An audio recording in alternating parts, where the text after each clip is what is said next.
Dirjen Lapas pada Menteri Hukum dan HAM. Jadi saya jawab ya.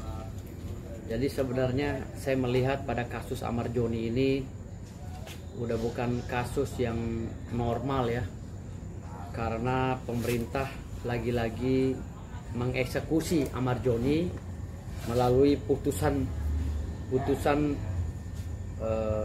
berikutnya ya. Jadi ini udah melebihi batas kewajaran ya, karena putusan yang lebih dari 2 kali itu udah bukan residivis lagi, tapi putusan eksekutorial. Jadi putusan eksekutorial ini berlaku untuk pelaku kejahatan yang maksimal, yang hukumannya diancam hukuman mati atau yang divonis 20 tahun. Ini putusan eksekutorial namanya. Jadi kalau sudah 2 kali jadi residivis, lalu ketiga kalinya, apalagi keempat kalinya, ini pemerintah udah harus menentukan orang ini sudah layak untuk dihukum kembali atau diberikan sanksi administratif atau sanksi sosial.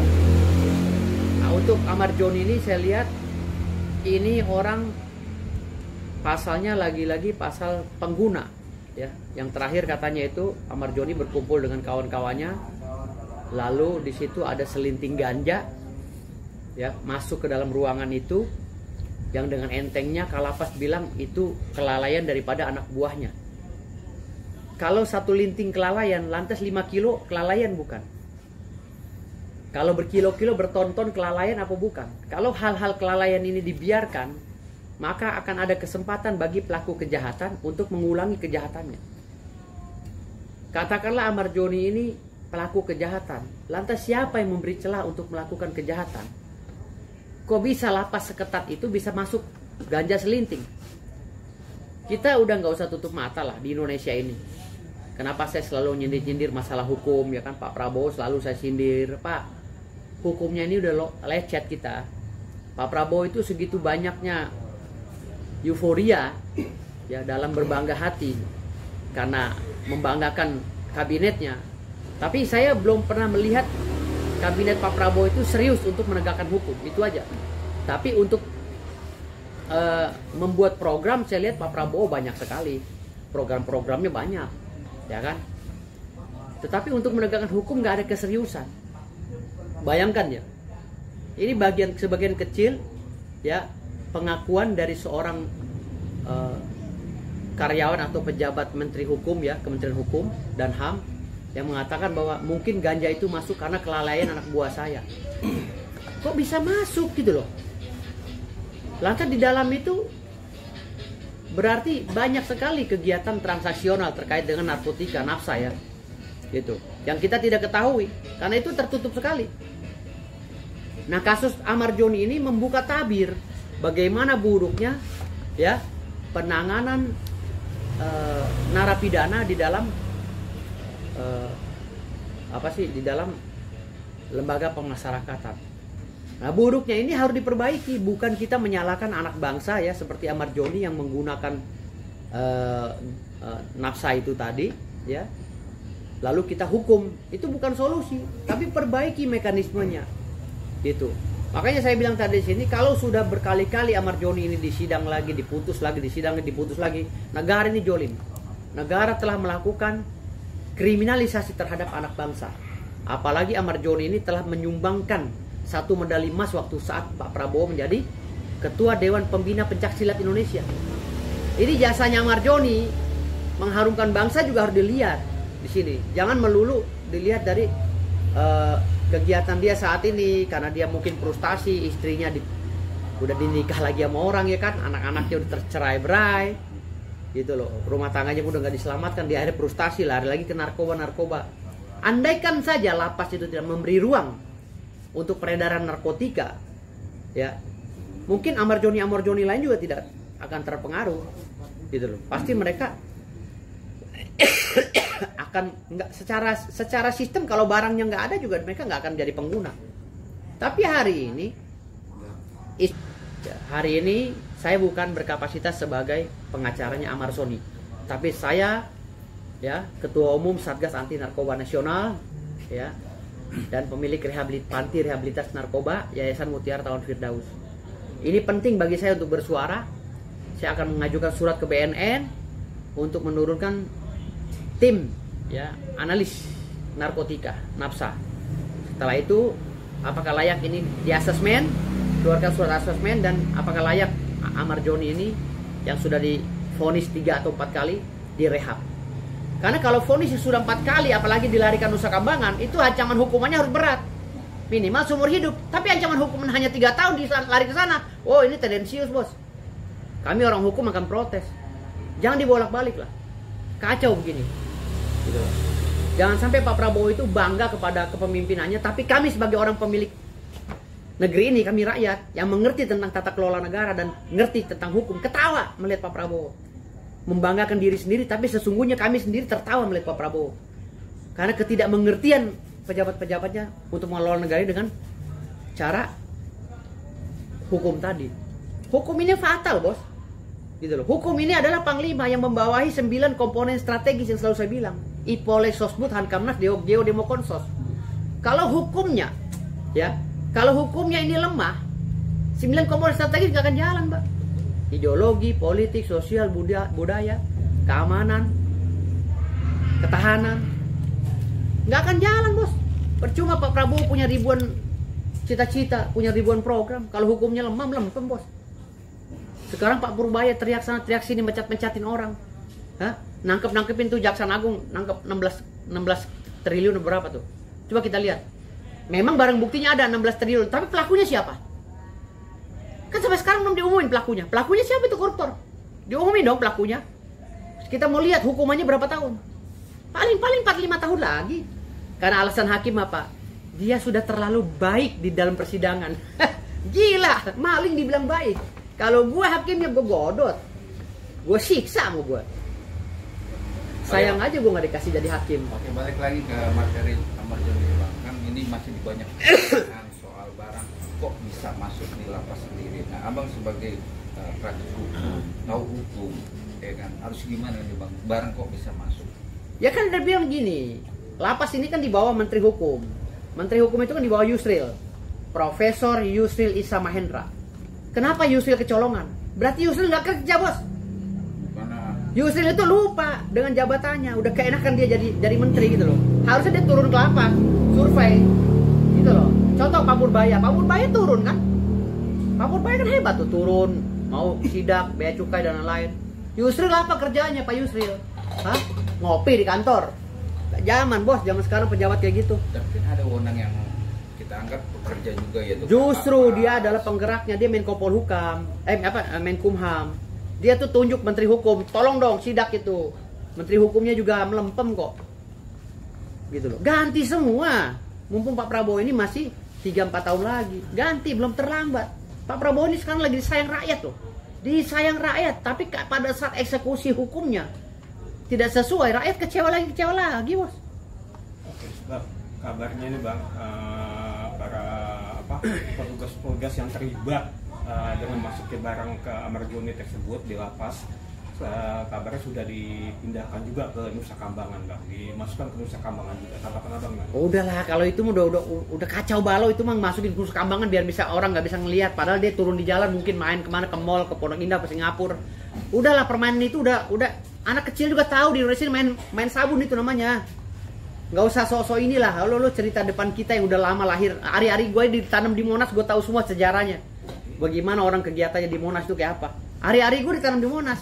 Jadi orang ngomong apa dalam istana gue denger. Gitu. Berarti Abang yakin ini hanya pengalihan? Ya udahlah, ini udah. Ini benahi hukum semuanya. Tegas. Harus tegas. Hukum itu harus benar-benar jadi cambuk api biar mereka tuh kapok gitu. Kalau kita hanya begini terus, terima dongeng terus. Sekarang Ahmad Joni udah 3-4 kali divonis. Masa vonis putusan hukumnya berapa putusannya? Ahmad Joni putusannya berapa sih terakhir? Yang masalah ganja? 7 tahunan. Hah? 7 tahun banding kena lebih, Bang. Putusan. Ini putusannya yang sekarang yang ganja? Iya. Bukan yang ganja. Loh, kemarin katanya ganja, ada ganja jatuh, dia kena. Nah, itu barang yang sekarang. Jadi yang gue tanya sekarang ini, kalau 7 tahun dia udah jalanin, 7 tahunnya udah jalan. Iya. Sekarang yang sekarang ini berapa? Belum, Bang. Belum lah. Kalau belum tuh langsung di Nusa Kambangan. Kan Nusa Kambangan itu orang yang nggak bisa diatur di lapas. Karena dianggap ini udah yang... Apa karena Ahmad Joni teriak-teriak bahwa kebobokan di dalam lapas itu dibongkar oleh Amar Joni, makanya disingkirkan ke sana. Hah? Apa takut kalapas itu kebongkar boroknya? Hah? Indonesia nih bos. Hah? Supir angkotnya tahu ceritanya, apalagi gua dokter bos. Supir angkotnya tahu ceritanya, sejarah Indonesia kayak apa. Hah? Udahlah nggak usah bermain sandiwara. Mau gimana negara ini? Mau benahin apa kagak? Kalau mau dibenahin, udah kelilingin Pak Prabowo dengan macan-macan. Banyak macan-macan di Indonesia ini, profesornya yang macan ada, doktor ada. Mungkin seperti Bu Susi juga bisa tuh dijadi Menteri Kelautan lagi. Dia juga macan juga. Kenapa gak dimasukin? Ahok macan itu, masukin Ahok dong. Ahok juga orangnya vokal kok. Ahok suruh pegang BUMN, suruh beneran jadi pemimpin dia di BUMN. Ahok masukin. Ya, Bu Susi masukin lagi. Siapa lagi? Banyak kok orang-orang di Indonesia nih yang track recordnya nggak korupsi, nggak nepotisme, yang kerja bener. Tinggal buka aja. Karena masalahnya mau nggak Pak Prabowo untuk merubah itu semua. Gitu.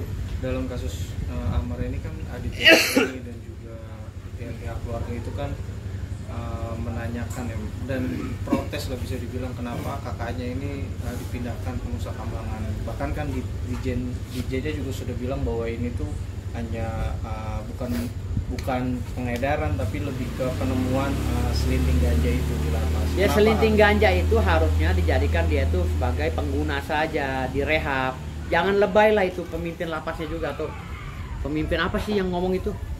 Pejabatnya, dirjen apa-apa tuh. Enggak usah lebay lah, orang ngapa-ngapain emang takut kebongkar gitu sama Amar Joni dibongkar. Amar Joni diintervensi dulu di sana. Ditakut-takutin ya kan, awas kalau bongkar lu mati gitu. Jangan begitulah, aduh. Saya minum dulu lah teh nih, aduh. Bang, ini kan dalam kasusnya Amar ini kan ada juga salah satu pendakwa yaitu Ustadz Deli itu meminta bantuan hukum ke tim Hotman 911 gitu agar menyoroti kasusnya Amar gitu bang. Mungkin gimana bang? Ya mungkin itu bagian daripada niatan beliau sebagai sesama anak bangsa lah ya. Itu sih kita nggak usah diiniin, nggak usah dibicarakan lagi, nggak usah. Kalau Hotmannya nggak mau ya udah jangan dipaksa. Mungkin Hotman lagi sibuk di Bali sama sekretaris ya kan, biarkan aja. Sekarang gua kan mau nih ngurusin melalui Satgas Anti Narkoba Nasional yang gue pimpin. Ini aja kita coba surati agar Amar Joni dikembalikan lagi, nanti direhab di panti rehabilitas kita. Saya akan koordinasi dengan BNN, akan menghubungi Komjen Syudi ya, kepala BNN. Nanti hari Senin depan saya akan datang ke BNN, majukan surat agar dikeluarkan asesmen. Tapi tim analis dibentuk dulu gitu. Itu aja sih. Tapi udah ada diskusi dengan kuasa hukumnya Amar belum bang? Nggak ada, saya nggak ada. Kan saya nggak tahu kuasa hukumnya Amar siapa, kan buta orang di sono, dibawa ke Nusa Kambangan siapa, jin aja kagak ada akses sono apalagi manusia. Tempatnya dikelilingin ular naga apa segala itu, ular anaconda ya kan, buaya, hiu. Oke, Bang, Abang melihat dari sisi hukum Amar Joni yang sudah terlibat dalam kasus perkara narkoba 3 kali, ini juga dia melakukan pengedaran dan pemakai juga. Memang konsep dari anti narkoba membahas sendiri itu konteksnya apa sih bang? Apa residivis? Apa memang benar gimana lu bang? Bukan pembasmi, ini Satgas Anti Narkoba Nasional, kan gue organisasi banyak. Jadi kalau Satgas Anti Narkoba Nasional ini tetap melihat dari sisi positifnya anak bangsa. Hampir rata-rata menurut pengalaman kami ya, hampir rata-rata anak bangsa yang kecemplung di dalam lingkungan narkoba ini hampir rata-rata mereka yang hopeless. Satu karena ekonomi, karena cinta gitu. Ekonomi dan cinta inilah yang menjerumuskan mereka gitu loh. Kalau yang ketiga hedonisme, karena udah kebanyakan duit, hedon, akhirnya iseng-iseng ya keterusan. 3 ini yang sangat mencolok, tapi mencolok itu karena keterbatasan ekonomi dan putus cinta gitu. Ini yang sangat kita lihat ya, akhirnya orang itu hopeless dan frustasi, larinya ke narkoba untuk menghibur dirinya sendiri. Nah, Amar Joni ini rasanya ke yang satu kedua ini, ekonomi dan cinta gitu. Makanya dia udahlah, daripada gue hidup sia-sia, bini gue udah dibawa orang kan gitu, gue mendingan begini gitu. Tapi kita juga tidak memandang Amar Joni juga harus dibela sepenuhnya, karena Iya. Mungkin dia juga di dalamnya keterlaluan kan gitu, kan hanya Kalapas yang tahu. Jadi hari ini gue berbicara universal, bagaimana penegakan hukum di Indonesia ini. Kok nyeleneh gitu loh, ini belum selesai ini ya. Tahu nggak sih makna konstruksi hukum tata negara tuh, ngerti nggak sih? Ini hukuman pertama residivis, ditambah lagi sepertiga, ditambah lagi. Kalau udah maksimal harus ada pilihan, apakah ini udah dibina benar-benar atau dibinasakan. Itu hukum, nggak boleh separuh-separuh gitu. Ini kan Ahmad Joni udah 4 kali katanya. Kalau udah 4 kali kan harus dibinasakan sebenarnya kalau menurut undang-undang, kalau ancaman hukumannya berat. Tapi kalau 4 kali hanya pengguna, apalagi hanya dia duduk-duduk sama temannya ngumpul, tahu ada gelek di sebelahnya, ya dia nggak megang, dipaksa untuk megang, ya susah lah.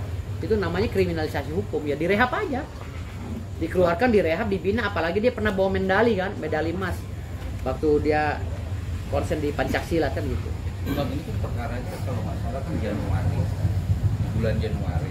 Padahal Januari besok dia juga akan keluar hukuman masa yang kemarin diputus.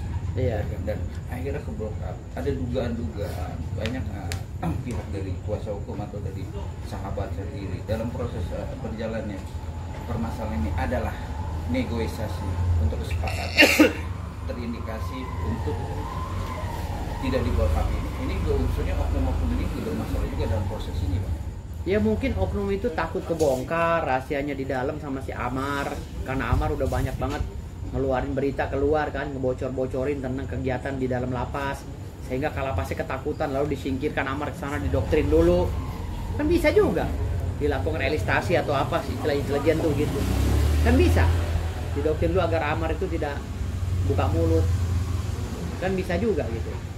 Atau mungkin ada pesanan dari orang lain ya kan, mungkin suaminya si istrinya yang sekarang gedek sama si Amar, dia bermain kong kali kong, udah penjara mungkin gitu, udah penjaranya yang lama dah, cari lagi sebabnya. Gue lagi seneng-senengnya nih sama si Yayang gue nih, ntar dia keluar ngerecokin rumah tangga gue lagi gitu. Bisa jadi kan gitu. Semua aspek itu bisa kita prediksi, tapi tidak bisa kita pastikan. Tapi kan momen dari perkataan Bang sudah dengan momen dia beda. Momen seorang kekasih dia bilang dia akan mengajukan rehab, Bang. Memang dalam konsep dia di Nusa Kambangan bisa direhab gitu, permintaan dari pihak Loh, bisa saja kalau BNN sudah meyakini bahwa itu ancaman hukumannya ringan dan itu hanya hal yang mengada-ngada, BNN langsung membentuk tim analis dan merekomendasi untuk asesmen. Bisa saja. Nanti rehabnya apakah di panti rehab saya atau di panti rehab Lido atau panti rehab yang lain. Banyak panti rehab di Indonesia ini. Gitu. Kalau kami kan ada di Ciputat gitu. Sekalian iklan. Kami ada di panti rehab di Ciputat gitu. Jadi yang di Tangerang kalau kena narkoba bisa direhab di kami gitu. Dan Abang siap? Siap. Dengan prosesnya sudah di Nusa Kambangan, dengan berjalannya hukuman, apakah itu dengan sistem persidangan Abang? Apa sih dengan sistem persidangan apa? Online, apakah dia dihadirkan atau gimana sih Bang kalau namanya perkara ini? Ya itu kan kewenangan lagi-lagi dari hakim. Hakim maunya online ya, Ahmad Joni ngikutin online, kan nggak mungkin bolak-balik Nusa Kambangan ke sini. Cuman ini terlihat konyol aja, kenapa dilimpahin ke sono gitu. Itu konyol aja kelihatannya gitu. Itu yang buat Abang. Itu yang buat kok kayak kan, tahu nggak? Orang yang udah susah banget diatur, yang kelas kakap, yang kejahatannya di atas 20 tahun ya misalnya ya, atau hukuman mati, itu baru bisa ditaruh di Nusa Kambangan. Kalau yang kejahatannya udah hukumannya 20 tahun baru di Nusa Kambangan. Kalau udah susah, udah pegal pemerintah. Tapi kalau yang hukumannya hanya 3 tahun, 6 tahun, janganlah. Tapi kan udah 3 kali pertanyaannya itu Bang. Dan dia juga Makanya kalau udah 3-4 kali pemerintah harus mengeksekusi dia. Kan dibilang tadi udah 3-4 kali dalam undang-undang itu, dalam hukum, istilah hukum ya, di dalam proses penghukuman seseorang, kalau sudah lebih dari 3 kali itu udah pemerintah udah harus ambil tindakan. Mau diapain nih anak? buktinya dibawa ke Nusa Kambangan, itu kan bukti bahwa Loh, itu bukan penghukuman, tapi itu membuat aturan sendiri gitu loh. Nusa Kambangan itu untuk orang yang kejahatannya maksimal, bos. Kalau dia hanya pemakai aja, pengedarnya juga baru diduga gitu. Atau pengedarnya udah pernah dihukum sekali gitu kan, harusnya kan dia bisa dibina, di rehab.